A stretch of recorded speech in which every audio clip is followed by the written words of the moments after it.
Okay, thank you. Bye-bye.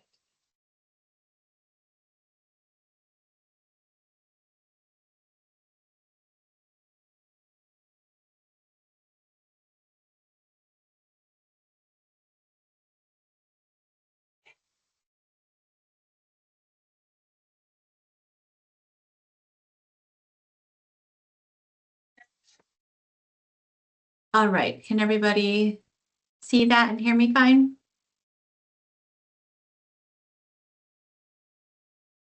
Okay, great, thanks. All right, I'm going to go ahead and get started. So my name is Alyssa Eichler. I'm part of the materials management section here at the solid waste program at Vermont DEC. And for the last, well, I guess I've been here for about 6.5 years, and for about 5 of those years, I have had the responsibility of compiling our annual data report, which we call our diversion and disposal report, fondly referred to as the D&D. And so here I'm just going to talk about it. I don't think I've ever actually given a presentation sort of holistically about our D&D and data process to you all before. So that's what my goal is today. So first, I'm going to start with a little bit of the background, like the purpose behind why we spend so much time collecting data and compiling it, and then talk about changes that we made to the 2022 D&D report compared to past years, because we actually made some pretty substantial changes in our methods that trickle down to some pretty notable changes in the results, which I will share at the end in talking about the 2022 data. And first, just to clarify, yes, I am talking about 2022 data, not 2023, even though, yes, it's 2024, because the reports, usually they're submitted quarterly, although some facilities have annual reports. They're always at the end of the year. So we're always 1 year off in compiling these reports, but it also takes, even in a good year where we're not changing anything, it takes a few months to put it together. And in 2022, we made some big changes. So in context, it was 2023. So we were drafting the new materials management plan, and we also had the latest waste composition study was happening, and we were getting results. This was a really good opportunity to just think very intentionally about our data report and how we're conducting it and ways that we could make it better. And change just always takes time, both thinking through what the changes are, vetting them, just making sure everything makes sense. So that change process just took a long time. So we didn't get the 2022 report finalized until just a few months ago. And I'm still hoping to have 2023 done by the end of the year. But today I'll be talking about 2022. So there's two primary purposes of having a diversion and a disposal report for a state. I mean, yeah, most states do sort of similar reports every year. But first, we want to quantify Vermont's waste. We can't make progress if we can't measure what's currently going on. So this lets us figure out, what do we collectively waste? What do we divert from disposal? How much material are we talking about? And also, where do our materials go? Of course, individual facilities know where they send materials, but collectively, this is our opportunity to pull all of that information together. And also we have waste reduction goals, and these are actually official goals as part of our materials management plan. Meeting them requires collective action, and it's challenging, but we can't even know if we're in the right direction without quantifying our data. So these annual reports let us take a little look at how we are doing, also to look at long-term trends and identify opportunities for doing better and for focusing specific actions or campaigns or just opportunities for change. And our data for these reports come from multiple sources, but the primary one is from Retrack. And this is an online data reporting platform that many of you may be very, very familiar with as well. And it's what we use for many things. I mean, if you submit SWIP reports, you use Retrack for that. But if you are involved with facilities, you also use Retrack for facility reports. So all regulated facilities must report to DEC. And for solid waste facilities, there's two types of reports. So the first is called the generation report, about the materials that are generated, that are created. And this is all of the material entering a facility. And then the second, it's called the destination report. So it's where the final destination of these materials was. So it's the material that is leaving the facility. And this has actually 5 different categories of reports. So for the generation side, everyone uses the same report. It's just one for all materials. But for destination, if you're filling it out, you specify whether the material was landfilled as a final destination, whether it's just transferred from your facility to a different facility somewhere off-site, whether the material was reused, whether it was approved use, this is like alternative daily cover or road base at the landfill. And then we also just have one for organic material. So for the D&D report, we primarily use the destination reports from ReTrack. And this is namely to avoid double counting. So a lot of our materials go through multiple facilities, from one transfer station to another before ending up at more of those final destinations like the landfill or a MRF, where then material is sold to processors, but processors that don't report to us.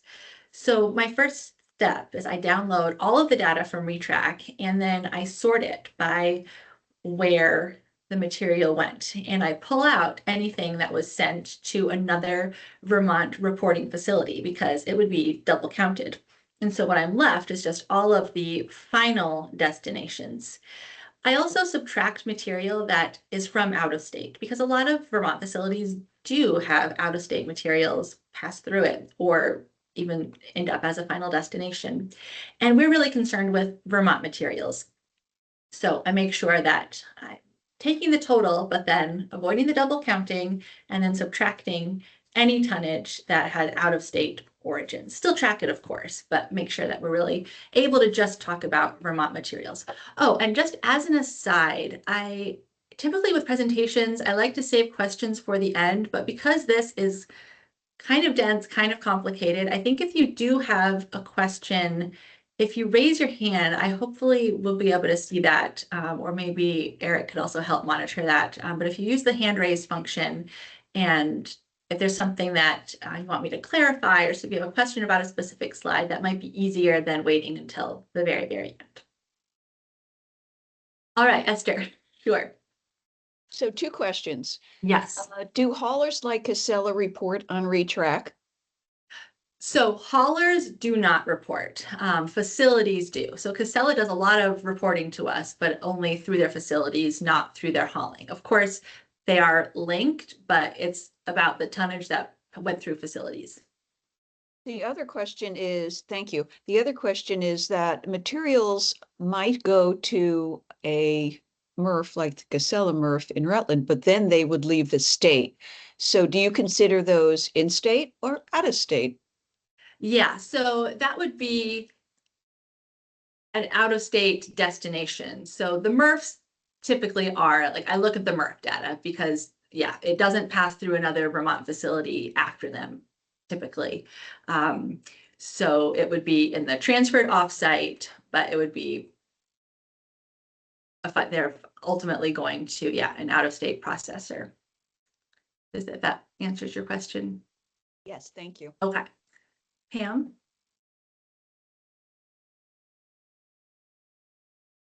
Sorry. You have a question? Along Yeah, the same lines, along the same lines of what Esther is asking, I just found out recently that I've been doing some of the quarterly reporting wrong because say it came from the Berlintown transfer station and I knew that it was going to the incinerator in Glens Falls. I was putting that the final destination was the incinerator. But I shouldn't have been doing that because it was actually going from the Rutlandtown transfer station to Hubbard's, where it was consolidated and then it went to the Glens Falls transfer station. So that wasn't something that I realized, that you weren't exactly looking for the end from us. You were looking for the next step in the destination process. Yes. Thank you for noticing that. And that's exactly it. We're looking for the next step because, yeah, otherwise it's tracking all of the movement of all the individual tonnages would just be impossible, really, or incredibly time consuming. So that's why we try to just look at the final destination in terms of Vermont's reporting. So you're right, it might not be like the absolute final destination, but in terms of who's reporting to us. And if you have any more questions, yeah, you're welcome to talk to me later to make sure you're reporting as accurately as you can. All right, I'm going to carry on. So here's just a couple examples from retrack destination reports. So this one is in the landfill category. Of course, we only have one active landfill that reports to us.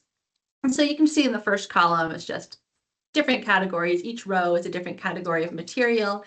The second column is the tonnage.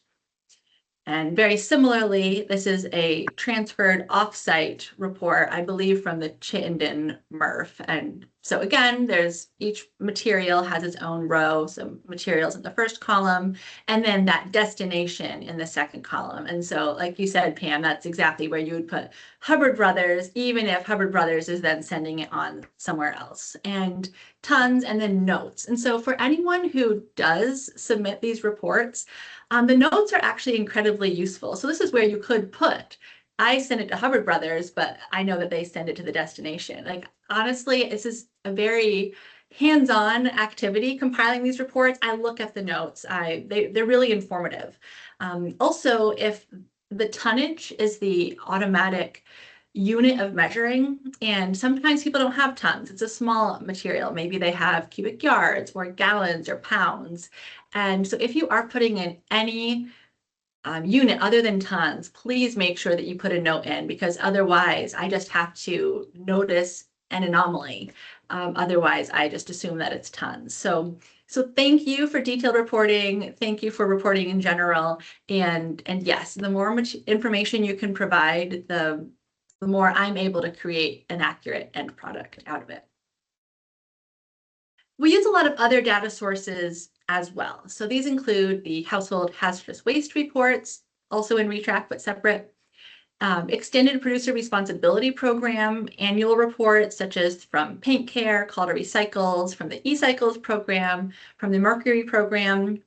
TOMRA, we have data from them for the bottle bill containers, and it used to be more like ad hoc data. They would just share data with us, but now they actually are officially a certified facility that will annually report to us. So that's really exciting. That's very new. The Vermont Food Bank is one that's not a regulated facility, but they just share data with us from their Vermont Food Rescue Program. So we're able to include that in our diversion tonnage. And then the Vermont Agency of Agriculture has an annual composting report where there's an estimate, like basically a self-reported estimate of food scraps that are composted by on-farm compost facilities that are now regulated by the Agency of Ag. So some of those facilities used to report to us, but now they no longer do. Others never reported to us. So it's great that there at least is a place to annually get an estimate of what those farms are processing in terms of food waste.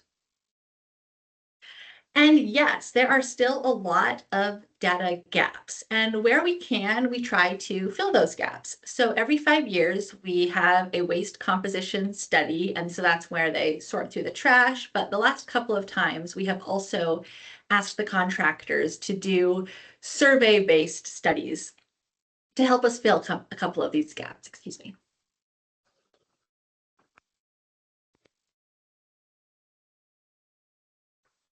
So these help with estimating recycling that is from like manufacturers or stores, but that bypasses Vermont facilities. So this is the direct to broker or economic recycling. So materials that's getting recycled, which is fantastic, but that otherwise we just wouldn't know about it because these entities don't report to us.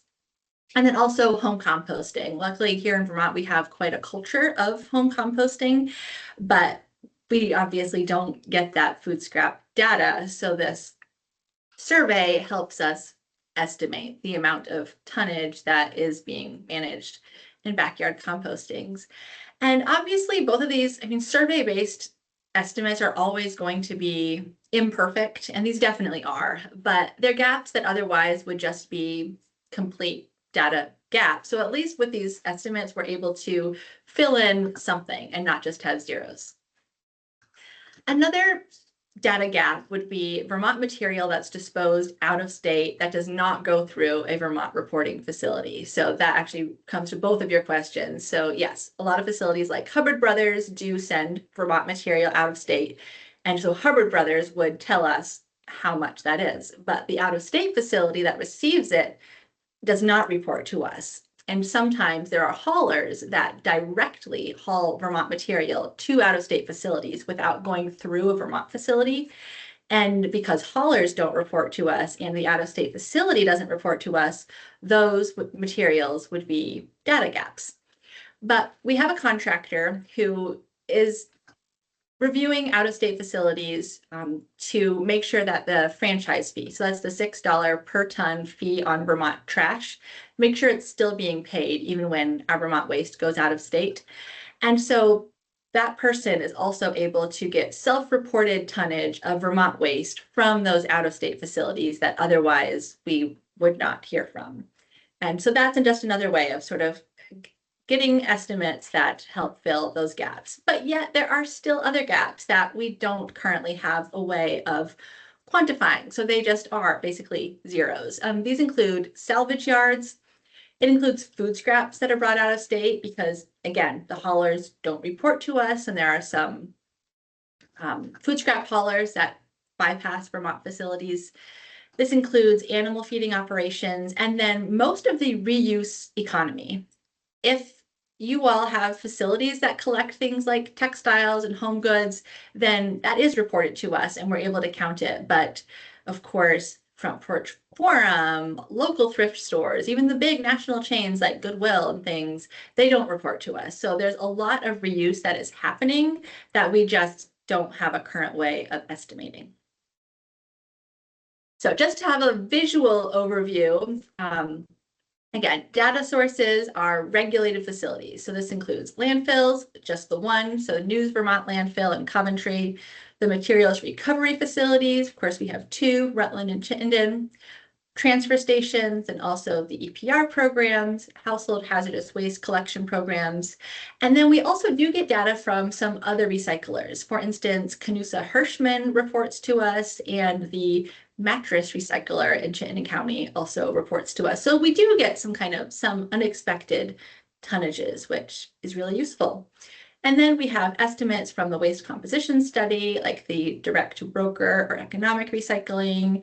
And then data gaps, sort of the two of the big ones include salvage yards and reuse. And then from the food side, we have data from regulated compost facilities, regulated drop-offs. We have data from our anaerobic digesters. This is still a partial estimate, however, because digesters take liquefied food waste. And so this includes liquefied slurry that has already gone through the depackager machine that goes to AD. And it also includes some brewery waste or some other food processing residuals. But again, it's all liquefied. So when the ADs report to us, the tonnage includes rinse water and a lot of liquid that never would have been considered food waste, even though like beverages do count. So some of the liquid waste is genuine. So we take the overall tonnage and we just kind of estimate it down, and we take 15% as our best guess of the overall liquid that is processed by the anaerobic digesters. So we consider 15% of that to be food waste. And then again, we get data from the food bank. We have estimates of backyard composting and the on-farm composting from the Agency of Ag. And then food-related data gaps are primarily the animal feed, the other small-scale composting, like at schools or community gardens that compost. We certainly don't have estimates of that. And then food scraps that are brought directly out of state. So it is so easy to look at a published report and it feels very solid and very definite. But I just want to remind us all that there's a lot of limitations. These numbers are a lot softer than they might appear. And so yes, this is partially because of estimates that we use when that's the best that we have, the data gaps that still exist. We also adjust the municipal solid waste or MSW tonnage to account for construction and demolition debris that's in that stream, which I'll talk a lot about in a little bit.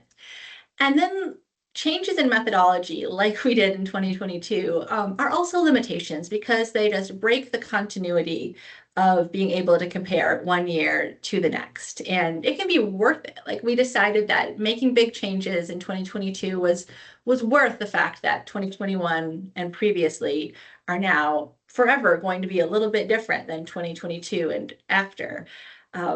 And that's okay, but it's just also a limitation to just keep in mind, especially when we're looking at these long-term trends. So what are these big changes to the 2022 D&D? First, we decided to take a much bigger picture in talking about Vermont's waste generation than we have before. We used to just do MSW disposal, and diversion was what generation was as far as our report. But we decided to broaden that. And again, I'll talk about all of these in a little bit more detail. We also included a few more materials in diversion that we just had not included in the past. And then finally, we changed the way that we adjust MSW to account for the C&D. So first, this big picture. So here, the black is how we did it before, and then the blue is the new pieces. So we now have trying to be as holistic and as big picture as possible. So our overall generation equals disposal, so MSW disposal, plus all of the other disposals. So this includes, I'll have it on the next slide, but the construction and demolition debris, the contaminated soils, the sludge, all those other things that are going into the landfill. Diversion is the same, except we did include a few new materials. And then we have a third category that we call safe management. So here I have all of the materials that are in all three of the categories. So the safe management is basically materials that are not truly diversion because they're not being recycled or composted per se, but they're not directly disposal either. So it includes tires and also household hazardous waste, and then a small subset of paint. So materials that are really important to keep out of the landfill, they're important to manage safely, but they're not really recycling. So that's why we decided to include and call this category safe management. For diversion, everything in black is things that we always included. So reported recycling, then this economic recycling estimate, reported food scrap diversion, and the home composting estimate, reported reuse, even though that's a really small amount of the overall reuse picture.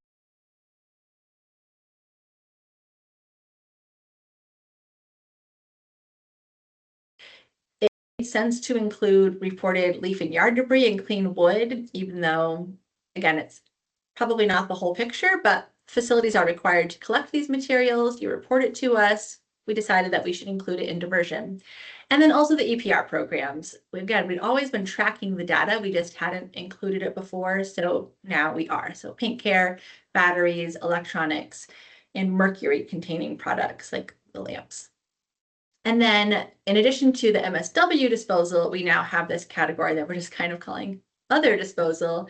And so that's everything else that's just disposed within Vermont landfills. So the construction and demolition debris, sludge, asbestos, ash, contaminated soil, sewer grit, paper sludge, medical waste, and then the other stuff, which does include some out-of-state MRF residue.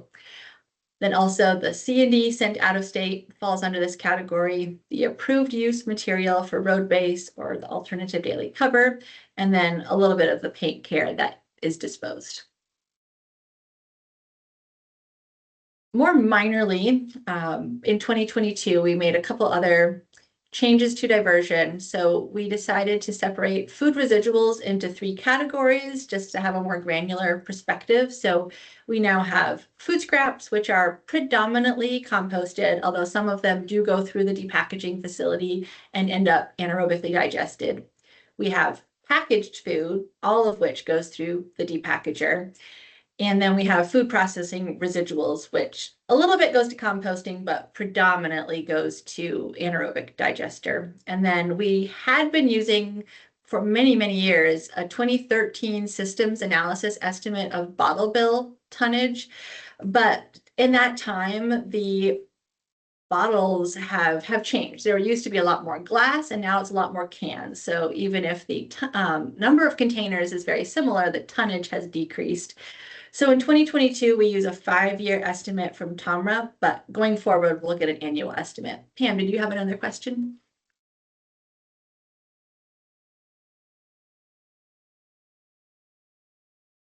Yes or no? No? Okay. I had a question about so when you're looking at paint numbers, you've got two categories in the previous slide, and you have them under diversion. So paint safe management, paint care, paint sent for recovery, and then there was a second one somewhere on there. Oh, paint care sent for disposal.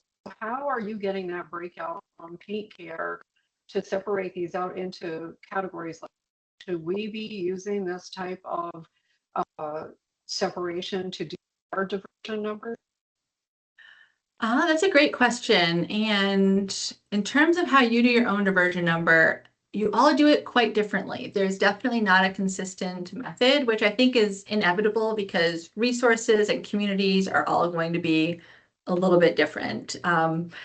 I got it straight out of Paint Care's annual report. So they actually report like what the tonnage collected, but then also what happened to it. And so I was like, well, since I have this breakdown, I might as well use it. So a small amount like is sent for disposal, and then quite a lot of it is genuinely reused or recycled, and then a smaller amount was incinerated. So I think that's what we put under the safe management category.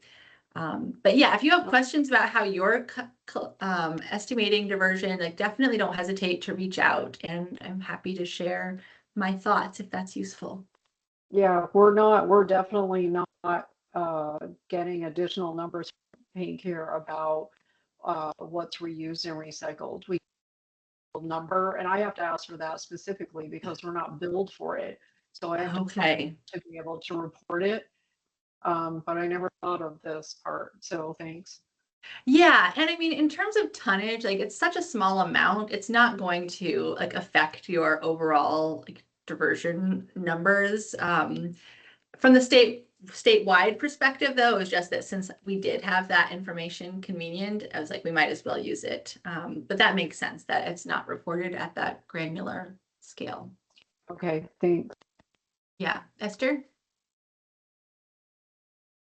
So when you talk about diversion, when we report our disposal and diversion rates, it's just the materials that come from our transfer station. So, Sure. so there's all this other stuff like the paint and maybe batteries and electronics, because we don't collect it at the transfer station. So there's different places to report it. But two things. One, when I do my final report for MSW and C&D, because C&D containers also take larger items, so you don't put it in with the trash compactor. So I usually use about a third of what goes into the C&D containers as MSW. Hmm. Right or wrong, that's what I do. My question is, how do you estimate home composting? How do you know? How do you have any idea what goes on with that? Yeah, that's a really great question. And we do it through having the contractor for the waste composition study does a survey. So in this past year, in 2023, they actually used a New Hampshire-based organization that basically they have like a pool of people a large pool of people that just kind of do surveys regularly. Like they enjoy doing surveys, I guess. And so it went out to them. So in like a past, I think 5 years ago, I wasn't here during this. I don't know whether it was a paper survey or electronic, but it just went out to like random subset of Vermonters.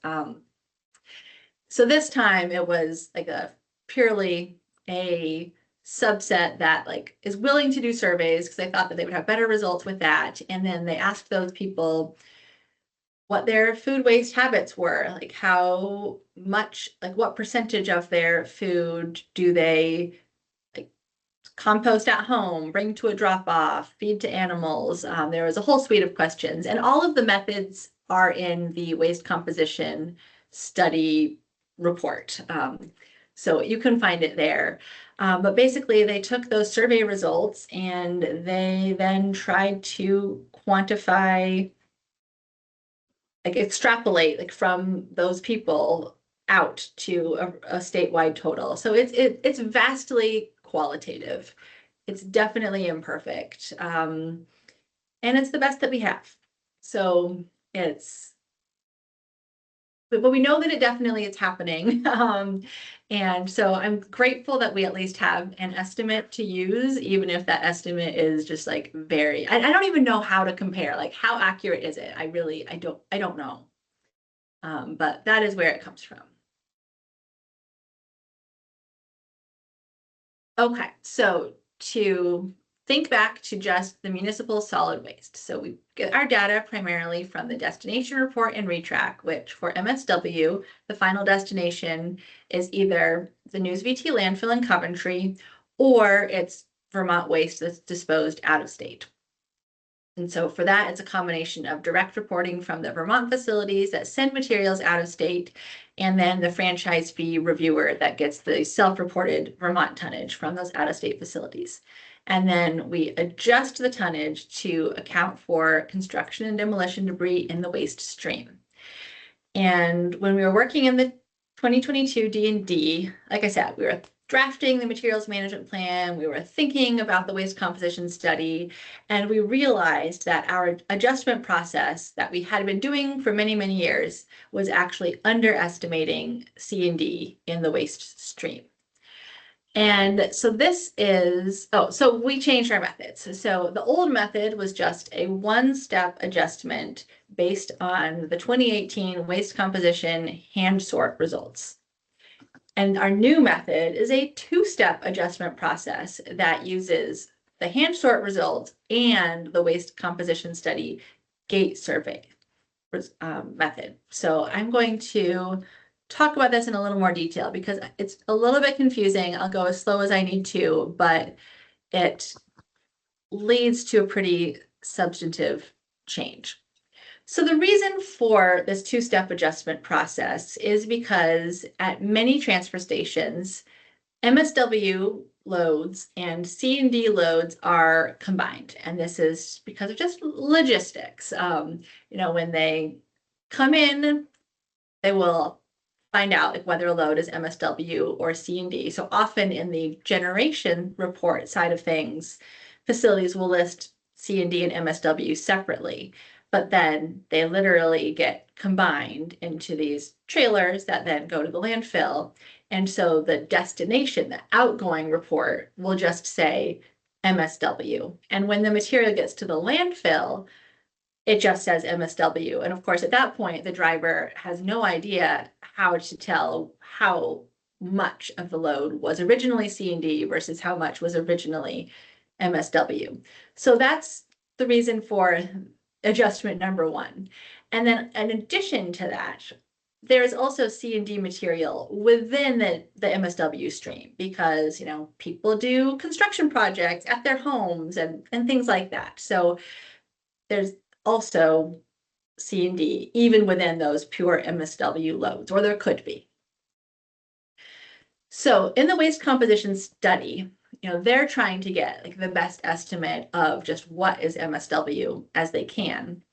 So they do gate surveys to assign a percent of the waste stream to either MSW or C&D. So for these, they, stand at the gatehouses and they ask drivers as they come into the facilities whether their loads are MSW or C&D. I don't think they actually really are looking at the loads. I mean, maybe they're doing a little bit of truth checking, but I think for the most part, it's just a conversation and they're taking the driver's word for it.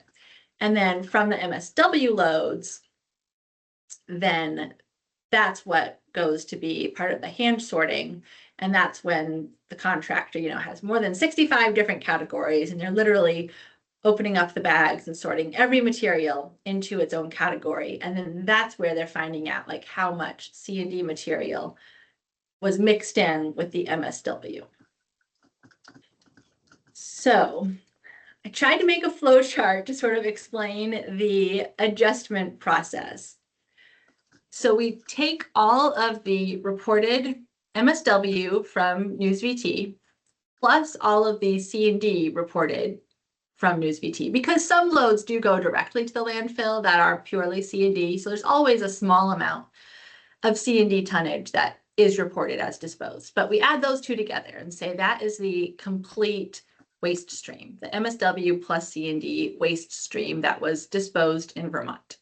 And so that's what I apply the Waste Composition Studies Gate Survey adjustment to. And they found that out of the whole waste stream, 84% of it was truly MSW and 16% was actually C&D. So take the total, apply 16% of C&D and kind of set that aside. Take the remaining 84% that we're saying is actually MSW, and then that's what we apply the hand sort adjustment to. And the hand sort in the waste comp study found that 11.1% of the MSW was actually C&D. So 88.9% was truly MSW. And then, so that's for the Vermont waste that was disposed in Vermont. For the out-of-state material, it looks like the reporting is a bit more comprehensive, so that the MSW and the C&D streams are reported separately. That might not be 100% true, but it seems like it's at least pretty close. And so we just take the MSW that's disposed out of state and apply the hand sort estimate. So again, say 11.1% of that is C&D, 88.9% is MSW. So to get the final MSW tonnage, we're just adding the adjusted in-state MSW to the adjusted out-of-state MSW. So the gray box up in the upper right with the green in the bottom middle. And for the final C&D estimate, we're adding 4 things. So the yellow, which is the gate survey adjustment, so the C&D that was just the pure C&D stream, plus the blue, so that's the hand sort adjustment, so the amount of C&D that was mixed in with the MSW, plus the brown, which is the C&D that was disposed out of state, plus the pink, which was the C&D that was mixed in with the MSW that was disposed out of state. So yes, a little bit confusing, but overall, I think it's a lot more accurate. What we used to do was just the one step based on just the hand sort. So we just said 11% of the reported MSW was actually C&D. So we subtracted that 11.1% from MSW and added it to C&D. Excuse me.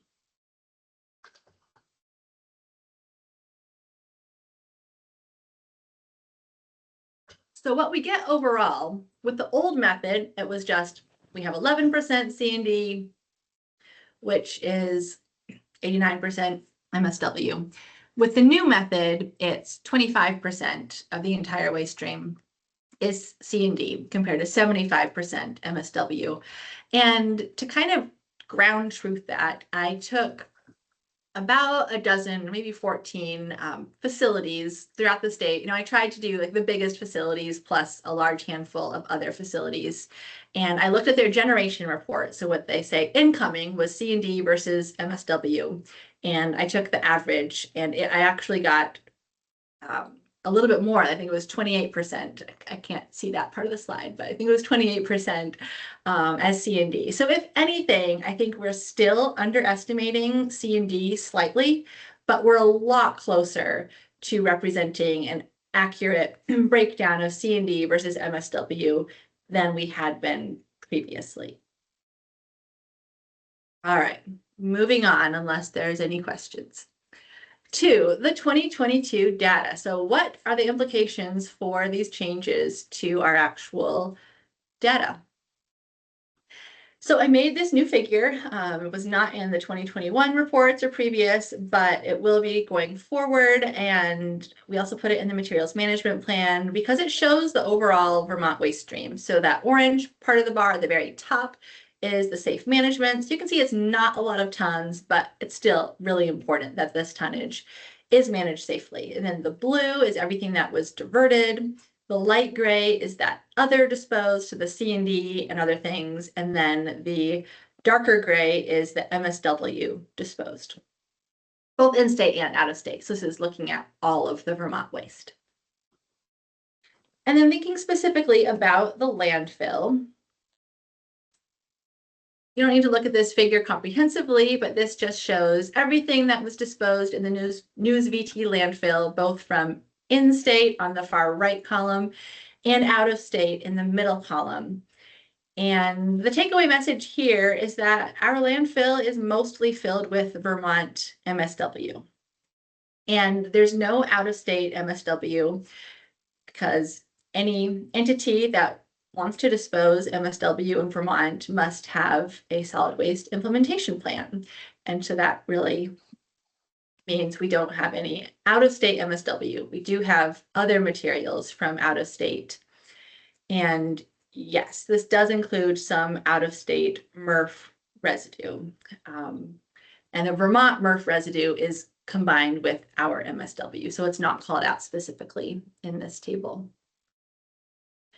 And then we also, and again, all of these tables are in the report, which is why I'm going to go through them just kind of quickly, but if you want to look at them in closer detail, you can find the report on our website. So this is the approved use in the landfill. Oh, and just as an aside, in past years, this was called beneficial use, but we just decided to change the name that we use in our report. Completely the same thing, just a different word for it.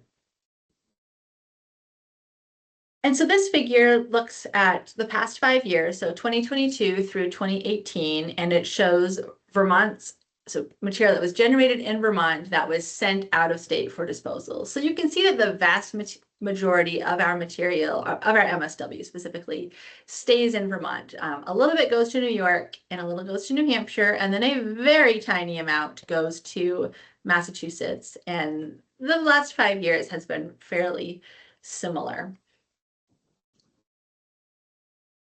This figure is not actually in the report, but I just thought it was interesting to pull together. So I just combined all of the Vermont disposal. So the MSW disposal plus all of the other disposal. So the C&D, the sludge, the contaminated soil, the MRF residue, etc. And so that middle line is everything that was Vermont tons that were disposed in News VT. And then on the right, the smallest bar is the Vermont waste that was sent out of state for disposal. And then on the far left, it's the out of state material that was disposed in Vermont. And you can just see that it's a really small amount compared to the Vermont waste.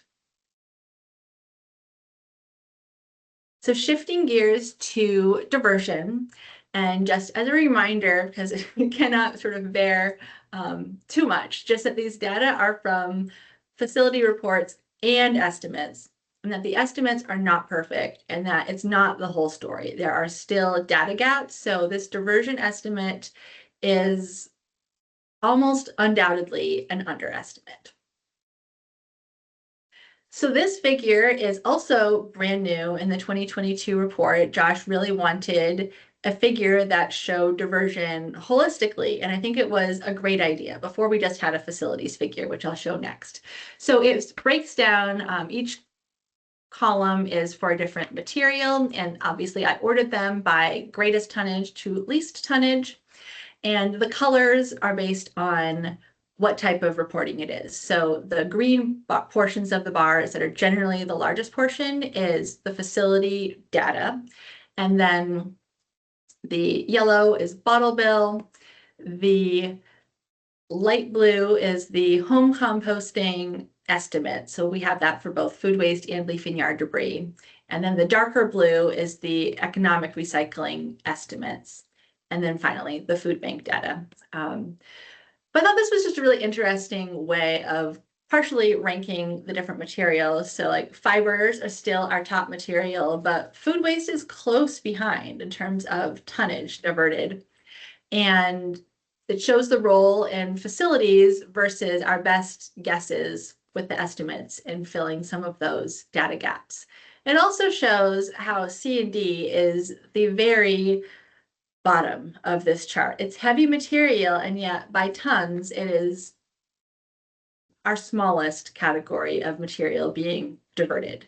I will give a sneak preview for the 2023 report. I think the one big change that we're making is that we're actually going to pull C&D out of this regular diversion category, and we're going to have a separate C&D diversion. So just look at like C&D disposal versus C&D diversion on its own. Because normally when we talk about the diversion rate, we're only thinking about MSW. We've already pulled out the C&D. So it just didn't really make sense to include C&D in the diversion side if it's not in the disposal side. It's not a lot of tons. It's not going to make a big difference, but that's just one change that is still coming. And then this is the figure that we've had for many, many years. So it is just facilities now, but it's showing the trends over the last 5 years. So it's still each set of columns is a different material.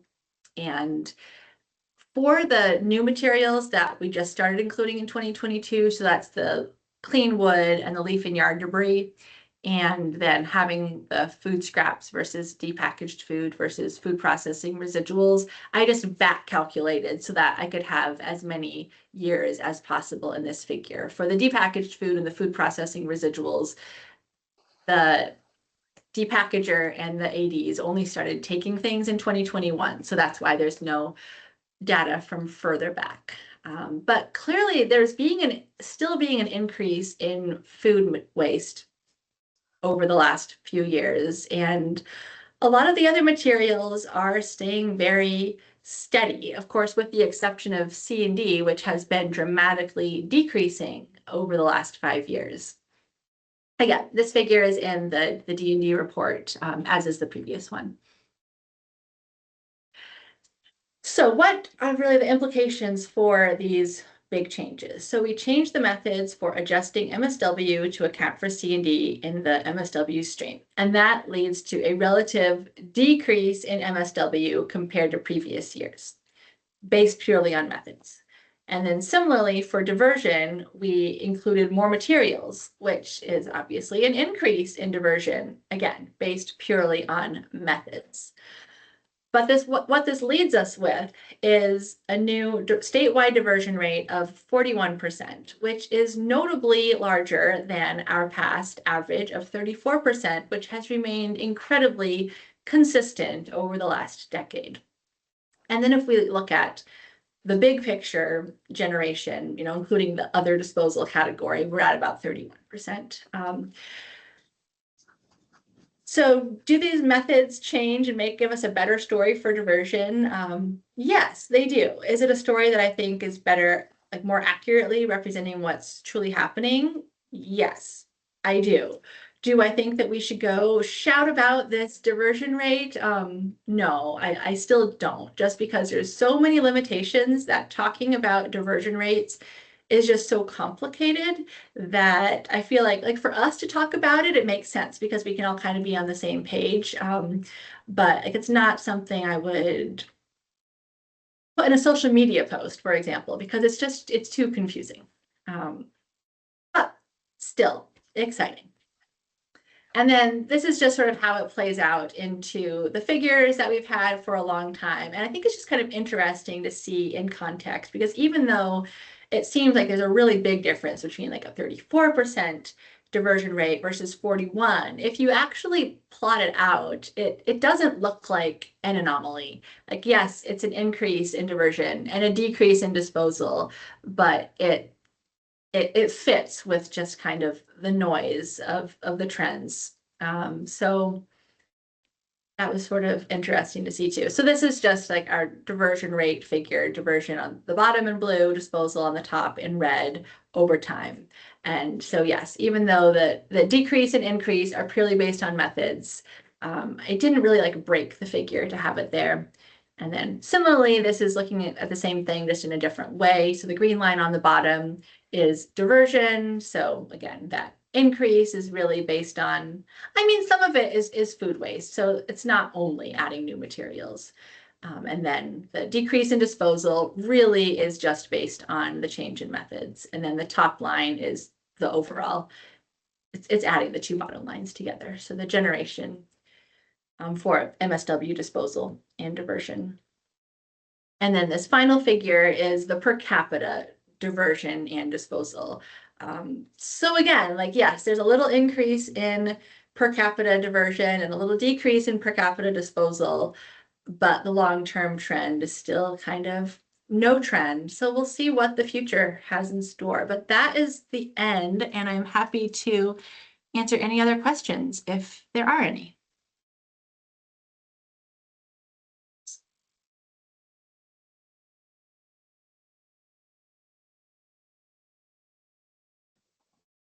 That's so much information, so much So work. much.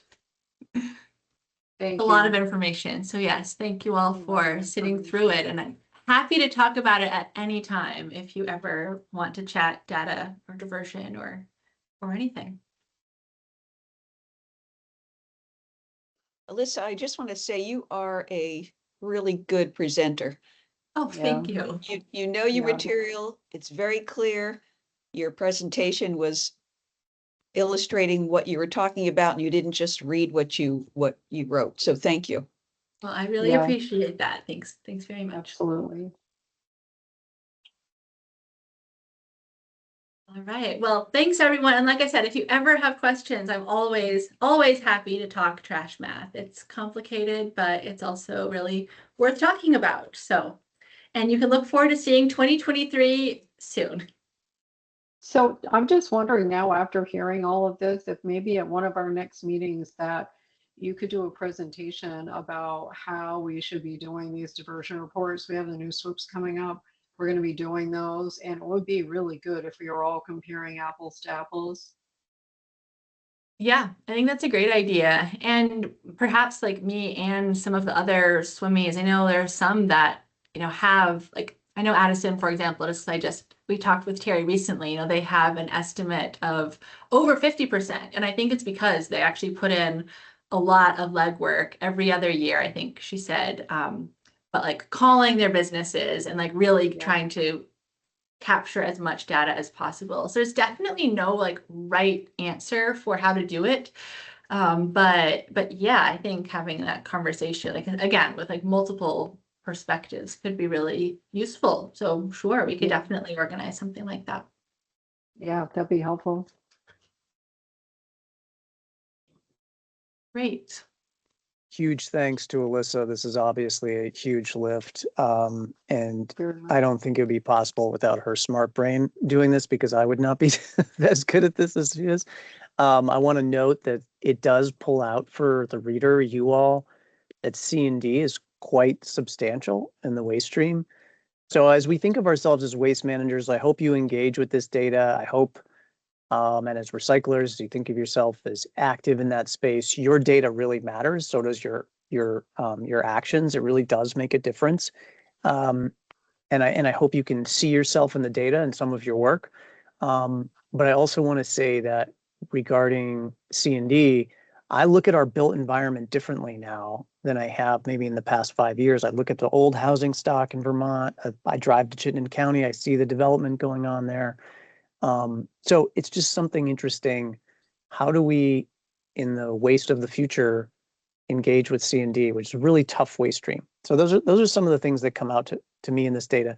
And then lastly, we talk about the food waste results, and then it's a glass half full. I see people sort of saying, oh, we're not making the achievements we want to make. But you can see in this data that there are things happening. There's a lot more food waste being recorded, being diverted. And that means that I think people's work matters, and the home composting results are still pretty impressive for a state. So keep on doing what you're doing. I think it is making a difference. That's my takeaway. Thanks. I completely agree. Thanks, Josh. All right. Well, I think let's end it here. But yeah, more conversations to come. There's always more to think about, more improvements to make. So Awesome. yeah. Thank you. Thanks, Alyssa. Great work.